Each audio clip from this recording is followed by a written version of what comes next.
Hello student, we are going to study the dimensions and dimensional analysis. We have also seen there is a fundamental quantity and a derived quantity. Today we are going to start dimensions. What is mean by dimensions of physical quantity? Dimensions means काय? एखादी physical quantity corresponding fundamental क्वांटिटीच्या form मध्ये express करत असतो तर त्याला आपण dimensions म्हणतो. मग डायमेन्शन मीन्स काय? त्या फंडामेंटल क्वांटिटीच्या पॉवर. एखादी फिजिकल क्वांटिटी फंडामेंटल क्वांटिटी मध्ये एक्सप्रेस केल्याच्या नंतर फंडामेंटल क्वांटिटीच्या ज्या पॉवर असतात त्याला आपण डायमेन्शन्स असं म्हणतो. उदाहरणार्थ या ठिकाणी पहा, समजा या ठिकाणी व्हेलॉसिटी घेतली मी, तर व्हेलॉसिटी बरोबर काय असते तर डिस्प्लेसमेंट डिवाइडेड बाय टाइम. बरोबर आहे. मग डिस्प्लेसमेंट म्हणजेच काय तर या ठिकाणी पहा, मास साठी m वापरतात, लेंथ साठी कॅपिटल L वापरतात, टाइम साठी कॅपिटल T वापरतात. बेसिकली या ठिकाणी मॅक्झिमम फिजिकल क्वांटिटी या m, L आणि T मास, लेंथ आणि टाइम मध्ये एक्सप्रेस होतात. जसजशा उरलेल्या आणखी 4 फंडामेंटल क्वांटिटी जर एखाद्या फिजिकल क्वांटिटी मध्ये येत असतील तर त्याही आपण या ठिकाणी डायमेन्शन्स मध्ये घेणार आहोत.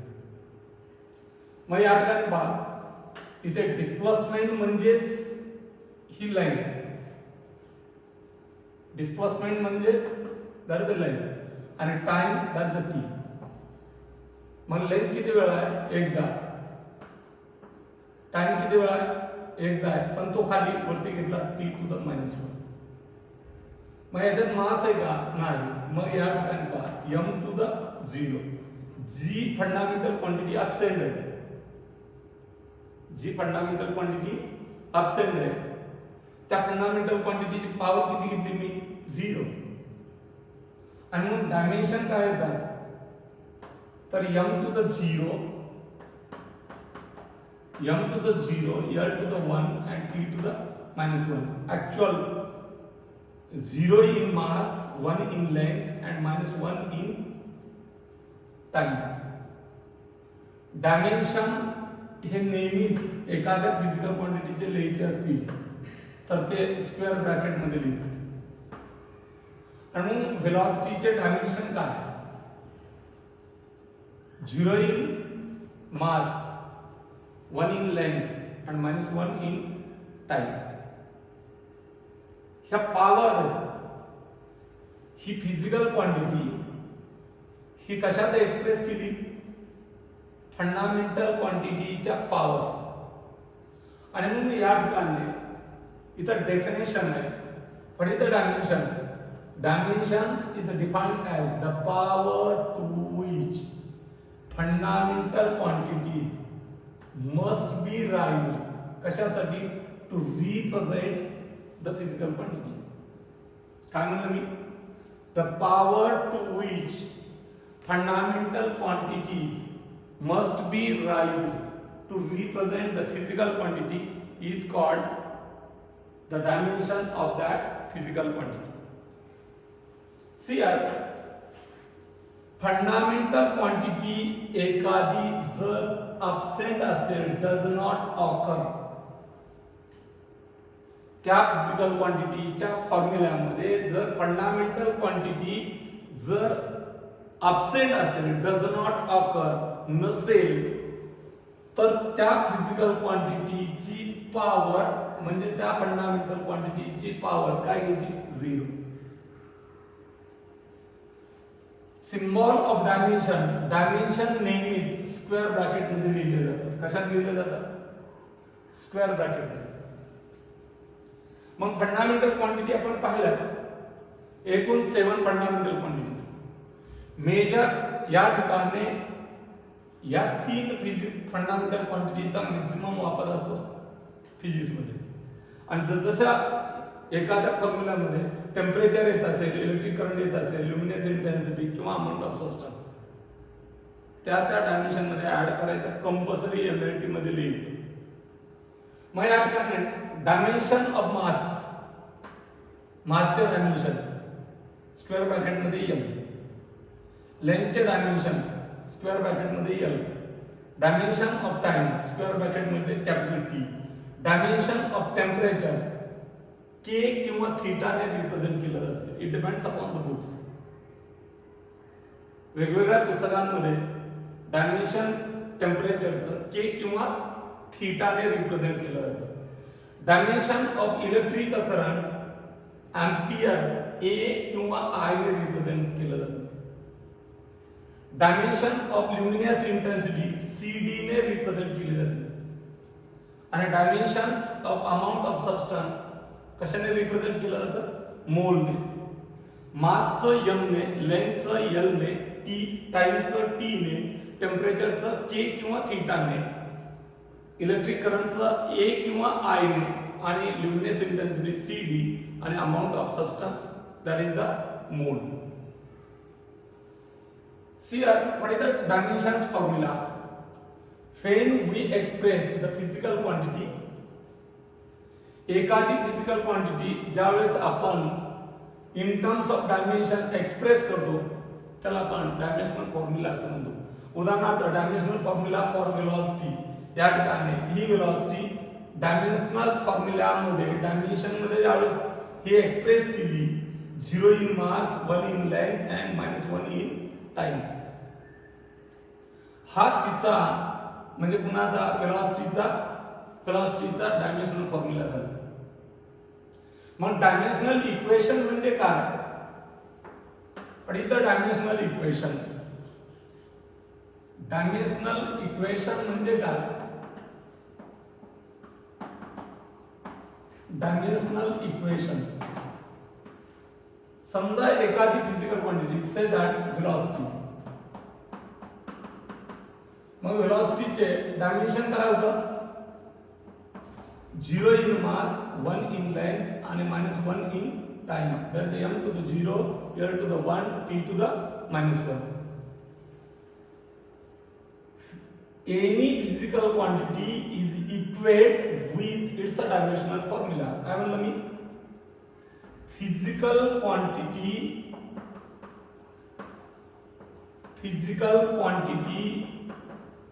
equate with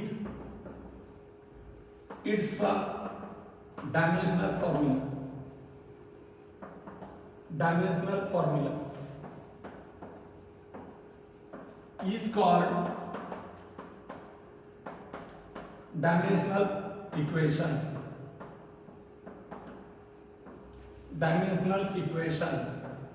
Okay.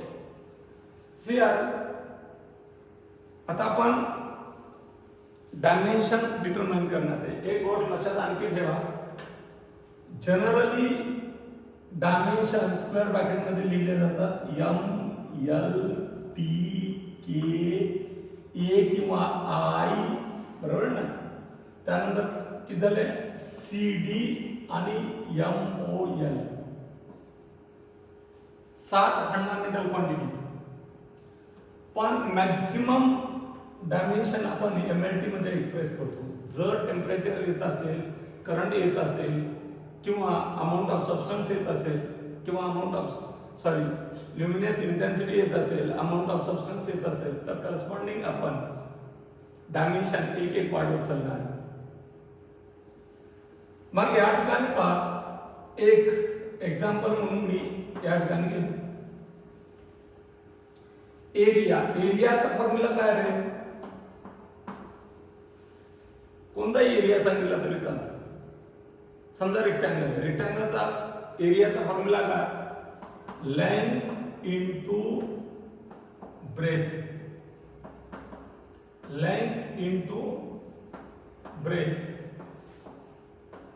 बरोबर. या ठिकाणी फिजिकल क्वांटिटी कोणती झाली? एरिया. फंडामेंटल क्वांटिटी कोणत्या? आता लेंथ म्हणजे याच्यातली फंडामेंटल क्वांटिटी कोणती? एल. आणि या ठिकाणी ब्रेथ म्हणजेच काय रे? एल. मग एल इंटू एल काय? L square. मग कोणत्या फिजिकल क्वांटिटी ॲब्सेंट आहेत? एम आहे का याच्यात? नाही. मग एम टू द पॉवर काय? 0. जी फंडामेंटल क्वांटिटी ॲब्सेंट आहे, डज नॉट ऑकर, तिची पॉवर मी 0 घ्यायला सांगितली. एल लेंथ किती वेळा? 2दा. L to the 2. टाइम आहे का? नाही. T to the 0. आणि म्हणून डायमेन्शन ऑफ एरिया काय झालं? या ठिकाणी area it is equal to M to the 0 L to the 2 T to the 0. या ठिकाणी सेकंड पार्ट दुसरा एक्झाम्पल आपण आणखी एक पाहू. समजा व्हॉल्यूमचा फॉर्म्युला माहित असला पाहिजे. जर फॉर्म्युले माहित असतील तर या ठिकाणी डायमेन्शन डिटरमाइन करता येतं. मग व्हॉल्यूमचा फॉर्म्युला कोणताही घेऊ शकता. Length into breadth into height. तुम्हाला जेवढा सोपा फॉर्म्युला आठवेल तो लिहायचा. आता लेंथ म्हणजे काय? फंडामेंटल क्वांटिटी कोणती? एल. ब्रेथ म्हणजे लेंथच आहे. हाईट म्हणजे लेंथच आहे. म्हणून या ठिकाणी एल क्यूब. मग मास ॲब्सेंट आहे रेस टू 0. लेंथ 3 वेळा L to the 3. Time absent आहे टी टू द 0.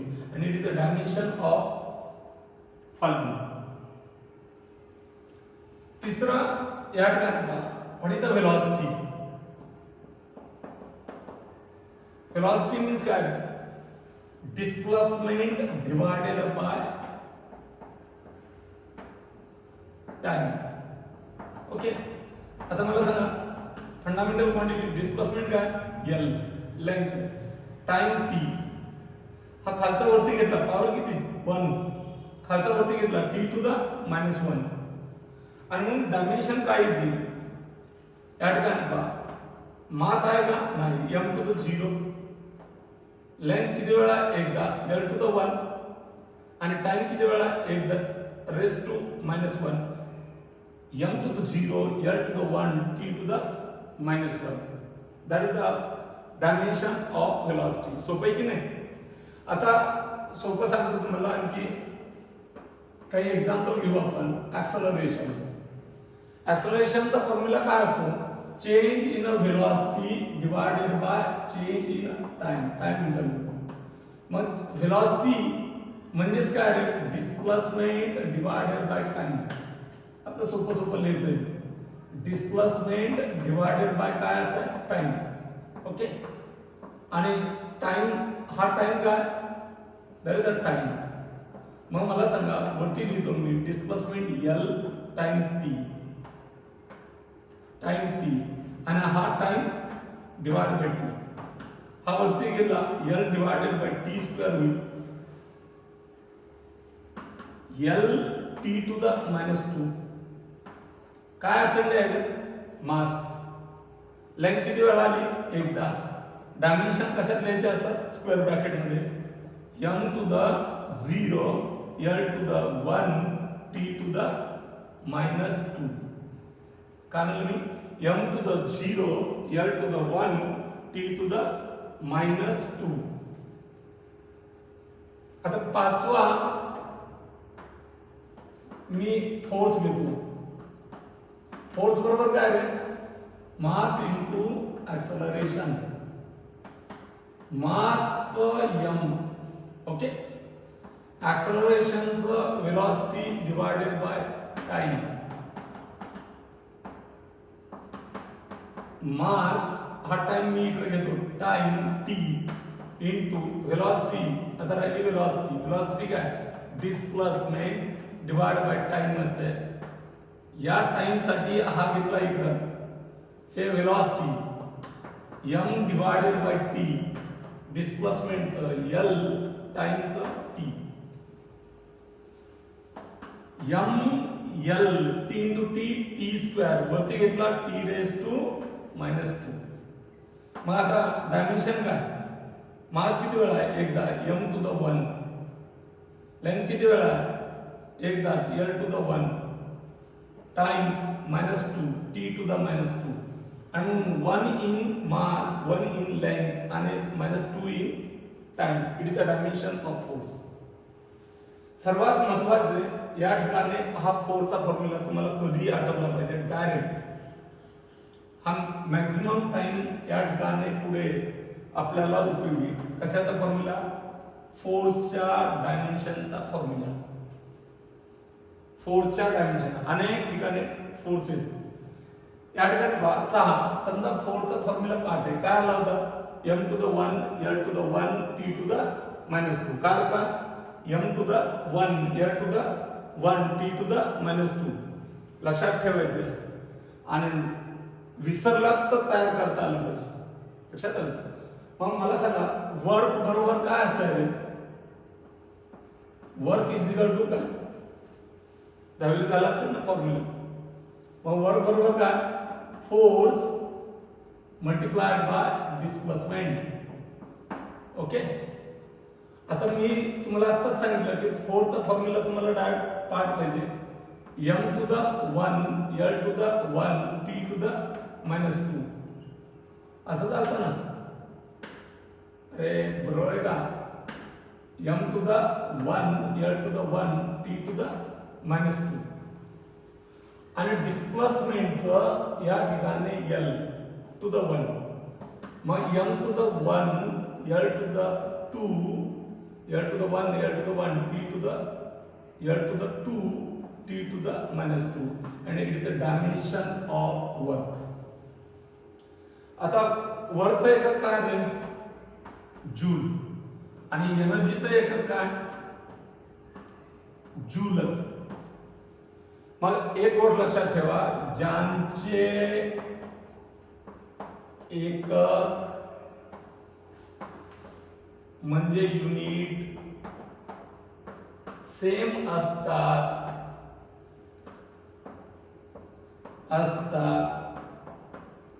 त्यांचे dimension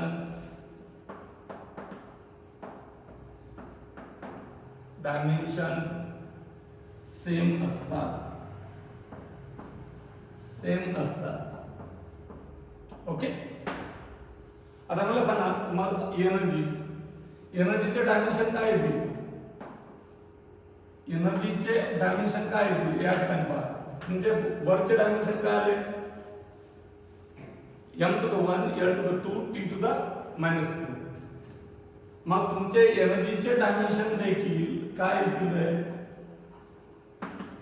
m to the 1 l to the 2 t to the -2. मग पोटेन्शियल एनर्जीचे डायमेन्शन काय येतील?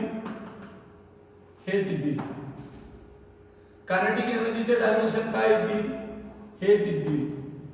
टोटल एनर्जीचे डायमेन्शन काय येतील? हेच येतील. बाइंडिंग एनर्जीचे डायमेन्शन काय येतील? हेच येतील. कारण सर्व एनर्जीचे एकक जूलच असते. आणि ज्यावेळेस युनिट जूल आहे वर्क मध्ये, एनर्जीचा युनिट जूल आहे, ज्यांचे युनिट सारखे त्यांचे डायमेन्शन सारखे. त्यामुळे कोणतीही एनर्जी असली तरी डायमेन्शन सेम असतात, इक्वल असतात. मग या ठिकाणी पहा एक कायनेटिक एनर्जी पाहू आपण. Kinetic energy 1/2 mv². हा या ठिकाणी एक तुम्हाला नियम सांगायचा की कॉन्स्टंटला डायमेन्शन नसतात. काय म्हणलं मी? कॉन्स्टंटला डायमेन्शन नसतात. आता इथं कॉन्स्टंट कोण आहे? ही संख्या कॉन्स्टंट आहे, हिला डायमेन्शन नाही. त्यामुळं राहिला प्रश्न या ठिकाणी मास m. व्हेलॉसिटी आता माहिती आहे तुम्हाला काय? डिस्प्लेसमेंट डिवायडेड बाय टाइम ही झाली व्हेलॉसिटी आणि तिचा स्क्वेअर आहे. त्यामुळे m l divide by t चा square is equal to m l to the 2 t to the 2. हा t टू द 2 वरती जर घेतला तर m l to the 2 t to the -2. आणि म्हणून डायमेन्शन ऑफ कायनेटिक एनर्जी काय? m टू द किती वेळा? एकदा. मग 1 लेंथ किती वेळा? दोनदा. l टू द 2 t ची पॉवर किती आली? t to the -2.